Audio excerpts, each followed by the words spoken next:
Dear friends, എല്ലാവർക്കും ഒരു വർഷത്തിന് ശേഷം ഇൻസ്പയർഡ് സോൾസ് എന്ന ചാനലിലേക്ക് സ്വാഗതം. ഇന്ന് ഞാൻ നിങ്ങളുമായി പങ്കുവയ്ക്കാൻ ആഗ്രഹിക്കുന്ന വിഷയം എന്ന് പറയുന്നത് positive energy in positive psychology in the light of Kantara.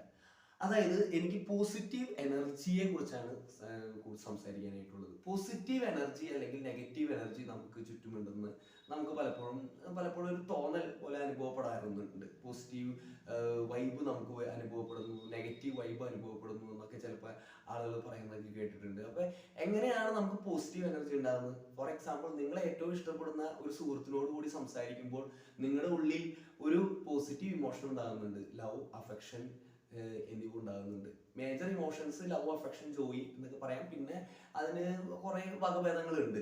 അപ്പൊ നമുക്ക് നമ്മുടെ സുഹൃത്തുക്കളോട് സംസാരിക്കുമ്പോൾ ഉണ്ടാകുന്നത് ലവ്, അഫെക്ഷൻ, കെയർ, അങ്ങനത്തെ പോസിറ്റീവ് ആയിട്ടുള്ള കാര്യങ്ങളാണ്. അപ്പൊ നമ്മുടെ മൈൻഡിനെ പോസിറ്റിവിറ്റി കുറെ ചെയ്യുന്നുണ്ട്. അപ്പൊ എങ്ങനെയാണ് നമുക്ക് പോസിറ്റീവ് ഇമോഷൻസിനെ എക്സ്പീരിയൻസ് ചെയ്ത് നമ്മുടെ ലൈഫിൽ മാറ്റം വരുത്താനായിട്ട് സാധിക്കുക എന്നുള്ളത് കാന്താര എന്ന മൂവിയെ ആസ്പദമാക്കി നിങ്ങളുമായി പങ്കുവയ്ക്കാനായിട്ട് ഞാൻ ആഗ്രഹിക്കുകയാണ്.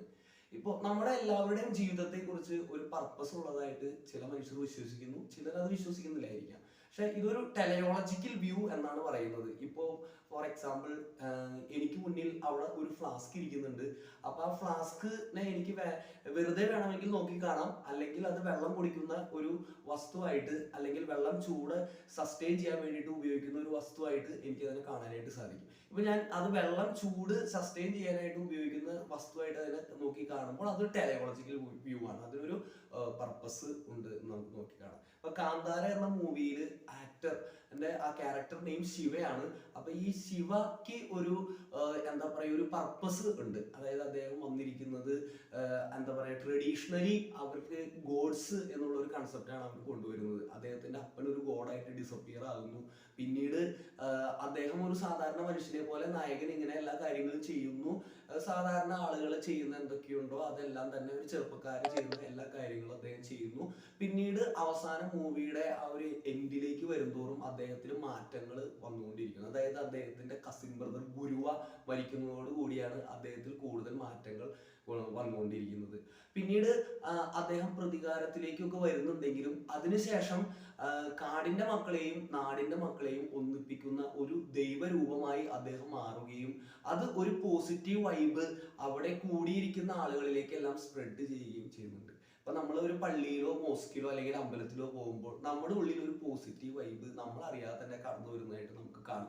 കാരണം അവിടെയെല്ലാം പോസിറ്റീവ് എനർജി ഫില്ലായിട്ട് നിൽക്കുന്നുണ്ട്. കാരണം അവിടെ വരുന്ന ആളുകളെല്ലാം തങ്ങളുടെ ആഗ്രഹങ്ങൾ, അഭിലാഷങ്ങൾ ഈശ്വരനെ അറിയിക്കാനും അത് ഒരു നല്ല രീതിയിലൂടെ പ്രകടമാക്കാനും വേണ്ടിയാണ് വരുന്നത്. അവിടെ കുറ്റം പറച്ചിലോ മറ്റു കാര്യങ്ങളോ ഒന്നുമില്ല. ദൈവവും തമ്മിലുള്ള ഒരു കോൺവെർസേഷൻ, അല്ലെങ്കിൽ ദൈവത്തിൽ വിശ്വസിക്കുന്ന ആൾക്ക് ഒരു ഡിവൈൻ പവർ ആയിട്ടുള്ള ഒരു കോൺവെർസേഷൻ ആണ് അവിടെ നടക്കുന്നത്. അപ്പോ നമ്മൾ എപ്പോഴും ഈ പോസിറ്റീവ് ഇമോഷൻസിലായിരിക്കും തോറും നമ്മുടെ ലൈഫിൽ മാറ്റങ്ങൾ ഉണ്ടാകുന്നു. അപ്പോൾ ഈ മൂവിയിൽ കണ്ടതുപോലെ നമ്മൾ നമ്മുടെ ലൈഫിനെ കുറിച്ച് ഒരു ടെലയോളജിക്കൽ വ്യൂ, അല്ലെങ്കിൽ എൻ്റെ ലൈഫിന് ഒരു പർപ്പസ് ഉണ്ട് എന്നുള്ള ഒരു കാര്യം മനസ്സിലാക്കി മുന്നോട്ട് പോകുന്തോറും നമ്മുടെ ലൈഫിൽ പോസിറ്റീവ് എനർജി ഉണ്ടാവുകയും ആ പോസിറ്റീവ് എനർജി മറ്റുള്ളവരിലേക്ക് പകർന്നു കൊടുക്കപ്പെടാനും നമുക്ക് സാധിക്കും. അങ്ങനെ നമുക്ക് സ്വയം ഇലൂമിൻ ചെയ്യുന്ന വ്യക്തികളായി, മറ്റുള്ളവർക്ക് പ്രകാശം കാണിക്കുന്ന വ്യക്തികളായിട്ട് ഒരു മാറ്റത്തിന്റെ ഏജൻസ് ഓഫ് ചേഞ്ച് ആയി മാറുവാനും സാധിക്കും. So let us try for that. Thank you, dear friends.